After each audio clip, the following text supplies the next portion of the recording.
I come from the school of thought. There's just some things that the public just shouldn't know. You know what I'm saying? Like things that happen between two people, a wife and a husband, girl.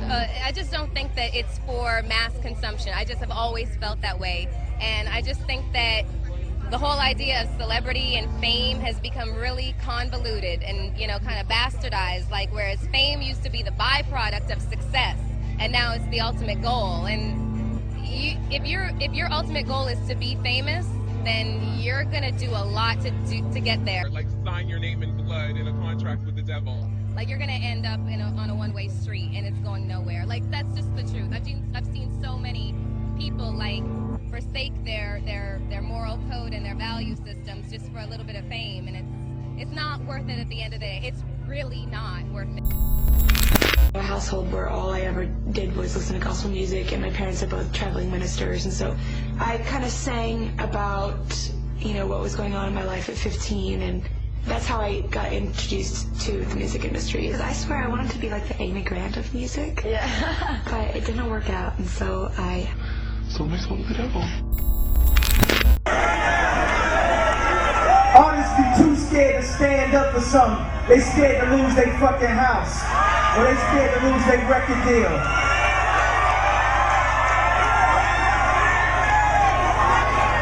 I sold my soul to the devil. I know it's a crappy deal. Lisa came with a few toys like a Happy Meal. I'm finna sell my soul. I'm gonna hit y'all when I'm through. I'm gonna be rich as hell. Alright.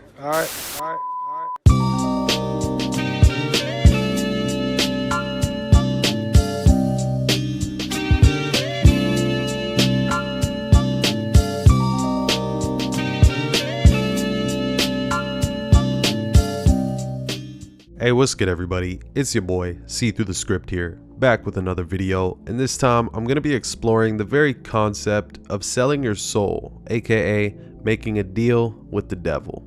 From Western folklore to modern day entertainment, this concept has long been displayed time and time again. Today, I want to discuss how the legend of Faust and his deal with the devil is still relevant in modern times. I figured this video would be good clarification to those who can't seem to wrap their heads around the concept of a deal with the devil. But I'm mainly referring to those who aren't in the realm of conspiracy, because I know most of you tuning in already know what's up. Now, when it comes to Western folklore, there are many stories, literary characters, and interesting creatures. However, I want to focus on Faust's story as it ties into our present day. Before I go any further, I do want to clarify that I'm not the final authority on any subject matter I discuss on my channel. I'm simply an outsider looking in, trying to piece together a never-ending puzzle. So needless to say, always do your own research, never just take mine or anyone else's word for a fact, and always dig deeper, as every man and woman is prone to err. To sum it up the best I can, the story of Faust started with him being raised by a God-fearing Christian family. Faust, when he was a teenager, was sent to study theology, but supposedly strayed from fulfilling this godly purpose of his, only to fall back into it and excel beyond belief. During this time, Faust got his hands on some knowledge from the Chaldeans, Persians, Arabians, and Greeks. He began to understand the world of conjuring and sorcery. However, he also at the time became very well versed in the Holy Scriptures and the laws of Christ. The thing with Faust though was that he was very curious. He had begun experimenting in an attempt to communicate with spirits. What's interesting is when Faust first communicated with a devil or spirit, it involved Faust using the power of a circle to conjure the spirit. This is often something seen in Hollywood films and TV when discussing spirits or a demonic entity. Typically a circle is formed or drawn to bring about the spirit. Anyways, Faust was fascinated by this interaction and wanted to make it a more frequent thing. However, the spirit would not simply return on his command, or at least not without any conditions. Thus, the second time Faust came in contact with the spirit, 3 things were required of him. First, Faust would agree to a certain number of years, at the expiration of which he would promise and swear to be his, the spirit's, own property. Secondly, that he would, to the further confirmation thereof, give himself over with a writ to this effect authenticated in his own blood. Thirdly, that he would renounce the Christian faith and defy all believers. Should all of these requirements be met, all of Faust's lust would be fulfilled. Now, it is said that when Faust called on this spirit for the third time, this time he decided to ask for its name, which it answered with Mephistopheles, also known as Mephisto. Faust's infatuation with Mephistopheles grew to the point where he was ready to draw blood from himself for Mephisto, at which he did from his left hand. Now, not to get off track, but there is also the concept of the left-hand path within Western esotericism. The left being associated with the evil path. It is often associated with being the self-serving path, whereby the right-handed path is in servitude with God. The left-hand path believes the self is the center of consciousness. In short, the left-hand path is only concerned for themselves, whilst the right-hand path is focused on the good of all. This only adds to the story, granted it was the left hand that Faust chose to draw blood from. Now, the story gets a whole lot deeper, and for the sake of time, I'm going to sum it up even further, but essentially Faust wanted to get married, but already drawing his blood for Mephistopheles and rebuking the word of God, it was not going to happen. Granted, marriage was a sacred essence that was only to be granted to those that are believers, which Faust clearly wasn't.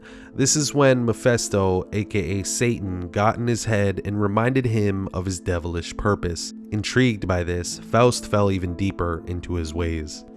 At this point, the relationship between Faust and Mephisto was going great, but upon calling on him again, he asked more questions, and the more he learned about Mephisto, the more he realized what he had done to his own soul. Faust had become drowned in sorrow and regret, constantly wishing he hadn't been so rebellious and arrogant against God.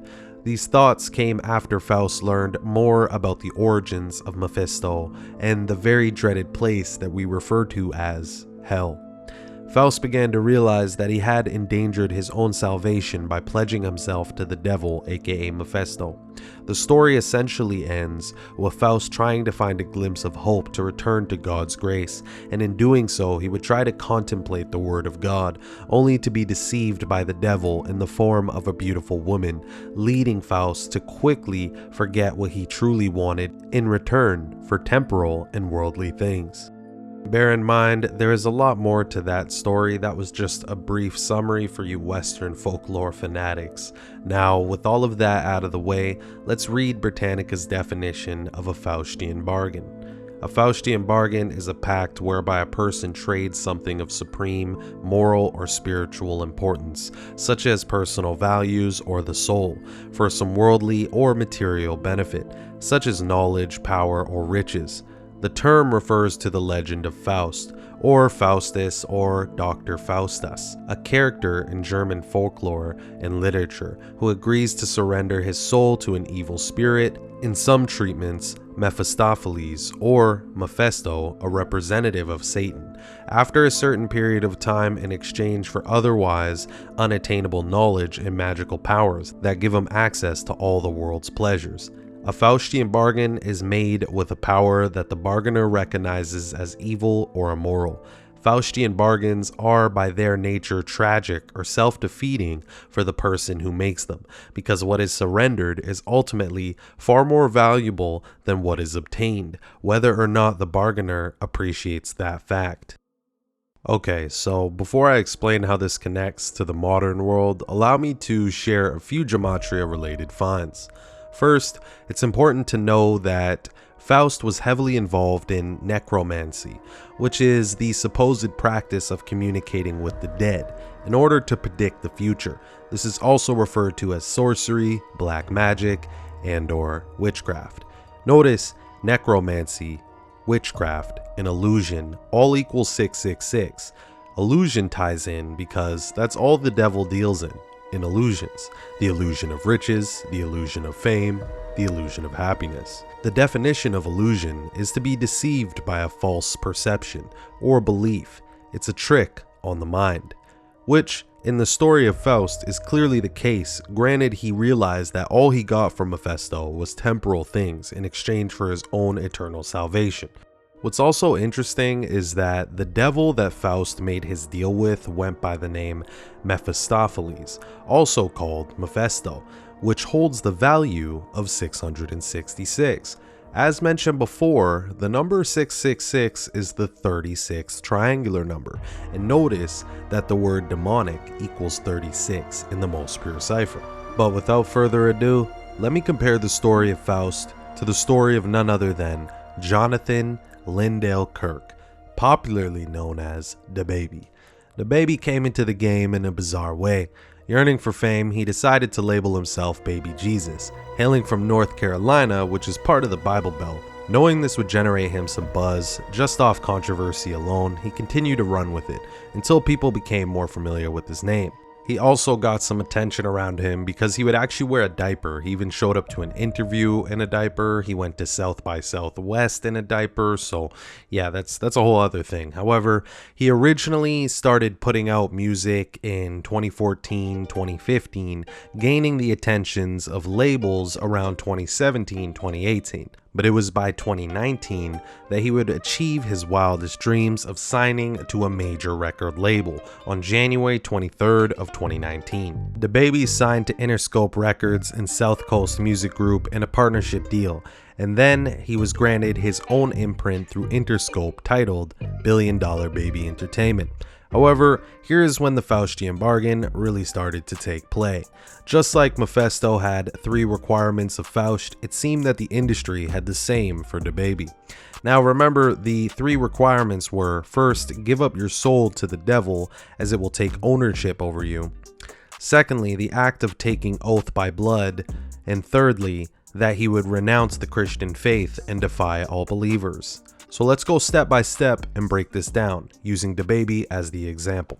When it comes to the first step, when an artist signs to a label, they are essentially giving over ownership of themselves and their brand. Now, I really shouldn't have to explain why these labels are evil at heart, but for those curious, check out my video 360 Deals, The Art of Finesse, where I discuss that in depth. However, when you sign to a label, you are no longer the final authority of what you say or do, as you now represent corporate sponsors and have brand deals, and they will dictate how you operate within their industry. Granted, they're the ones who are paying you.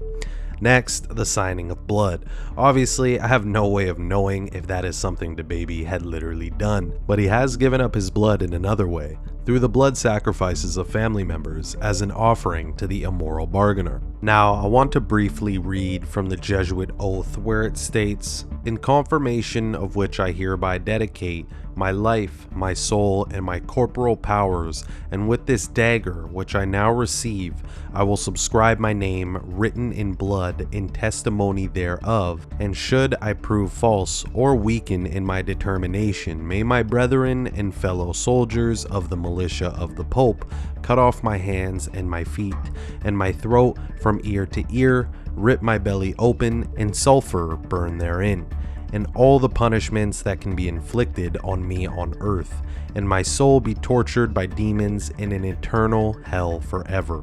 Quite gruesome, but I read this to further provide context to the idea of signing one's name in blood to confirm an oath. In DaBaby's case, it was the sacrifice of his father. Now, upon scraping the web, it's practically impossible to find a source that clearly specifies the exact date DaBaby's father died. However, there are clear hints, as DaBaby stated that his album Kirk went platinum on the same day that his father was killed a year before. Mind you, this album was titled Kirk, named after his father, and was released on September 27th of 2019, which is the day in history when the Pope of Rome officially recognized the Jesuit order. Now, looking at the RIAA website, it states that his album Kirk went platinum on April 19th of 2021, and DaBaby posted an IG story stating that his father died the same day this happened, which would have been roughly a year and some change after his father's death.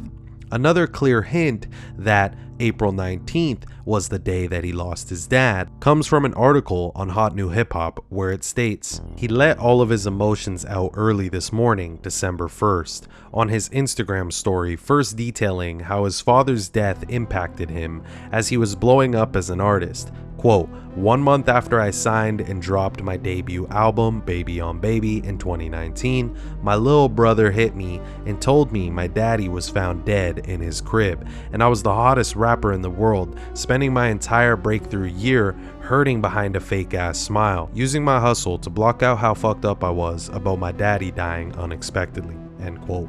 Now what's interesting is from the release of DaBaby's debut album, Baby on Baby, released on March 1st of 2019, to his father's death on April 19th of 2019, is a span of 49 days. Notice Kirk equals 49, which he later titled his second studio album. Also, April 19th of 2019 was the 109th day of the year. Notice Kirk in the Latin cipher equals 109 alongside the word tragedy. Now, I don't have the details of how his death transpired. All we know is that DaBaby's brother found him dead at his crib. The date his father supposedly was killed also had prime date numerology of 62. Notice Faustian bargain and the word sacrifice both equal 62. Remember, DaBaby signed to Interscope Records on January 23rd of 2019, and all of this suddenly transpired in that same year, but things only got crazier for DaBaby, as the devil will only give as long as it's able to take and take. On April 17th of 2020, DaBaby releases his third studio album titled Blame It On Baby, an eerie name for what was to come. Exactly 201 days later, which would be November 3rd of 2020, DaBaby found out his older brother, Glenn Johnson, had committed suicide at the age of 34. Now remember, DaBaby's second album was released on the day in history that the Jesuits were recognized by the Pope in Rome. But notice how the Jesuit connections pop up again in regards to the 201.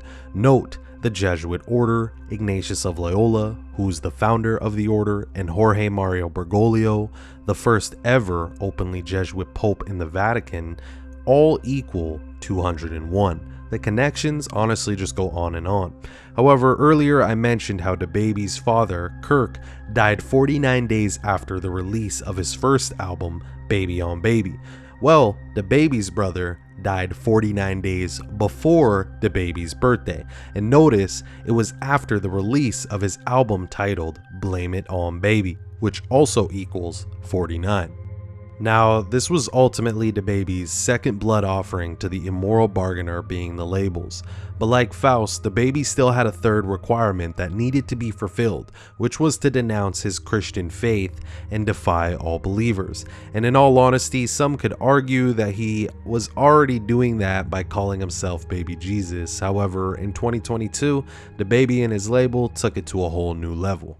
On August 9th of 2022, DaBaby released the single titled Tough Skin for his album Baby on Baby 2. But if I'm not mistaken, you won't see it listed anywhere on the album, and I believe this is due to the sheer backlash of the song, but mainly the music video in particular, leading to them removing it off the album. Now, I can't really confirm that part or that decision, but it just seems like the most logical thing at this point. Here you can see a bunch of people dressed like mannequins wearing red suits. Also note, red represents blood or a sacrifice, and they are surrounding DaBaby as he is hung on the cross, while they blow a flamethrower at him, essentially representing himself as Christ. Not even essentially, he literally is. Looking at the comments for this video, it's literally filled with believers of Christ rebuking the song. I mean, if this doesn't fall in line with the devil's command to Faust, which was to denounce Christianity and defy all the believers, I really don't know what else is. Now, similar to Faust and his later battles with himself and the fact that he gave up his eternal salvation for worldly gain, DaBaby was quickly experiencing the price of his worldly gains. Although DaBaby is obviously not dead, many believe that his career is. Since his major rise in 2019-2020, his albums began getting lower and lower scores, fans were growing tired of his flow, and he was being cancelled for some comments he made towards towards the LGBTQ community. Basically, that sensation of blissful fame was seemingly coming to an end. Now in 2023, although we're only so many days in, the narrative has yet to change surrounding DaBaby, and that all of his songs sound the same and people aren't so eager to buy into his image and sound as they once were, which bears the question of whether DaBaby's bargain with the devil was ever worth it. Sure, he received several platinum albums, chart-topping achievements alongside the money, fame, and women, but it was all at the expense of his family members and the mockery of his and other people's faith, only to have been blackballed from the music industry and end up at a point where people care very little to see him and the label will most likely shelve him until God knows when. Now, in the story of Faust, he had realized all of his wrongdoings and tried to repent, but anytime he tried, the devil would tempt Faust with temporal things which would lead him astray again. Essentially, I'm drawing the parallels to the Western folklore legend of Faust and how his story is extremely similar to celebrities of the modern world, specifically choosing DaBaby for this video, but needless to say there are hundreds of other celebrities I could have chosen to draw this comparison on, from Kanye West losing his mother. My mom ain't here. My mama was sacrificed. My mama was sacrificed. Need you. To Jennifer Hudson damn near losing her whole family. The list goes on. However, I hope at this stage of the video you now further understand the concept of one selling their soul. Oftentimes, people outside of the realm of conspiracy think that this is a fallacy or just simply not realistic. However, little do they truly realize what the act of selling your soul is actually like. Lastly, I want to clarify that the Faustian bargain doesn't solely mean that you have to sacrifice a family member or a friend. Again, it can be something of spiritual importance, such as your morals or faith, meaning you humiliate yourself for money or make a mockery of your faith for wealth. But anyways, y'all, hopefully you guys enjoyed this video and learned something from it. You guys know the drill by now. Be sure to drop your boy a comment. Tell me what I missed, or if I got anything incorrect. I'm always open to learning. Also, make sure to beat the hell out of that damn like button, share the video. Most importantly, subscribe, man. Remember, all of those things are free to do. It's your boy Script, and I'm out of here. Peace. Peace. Peace.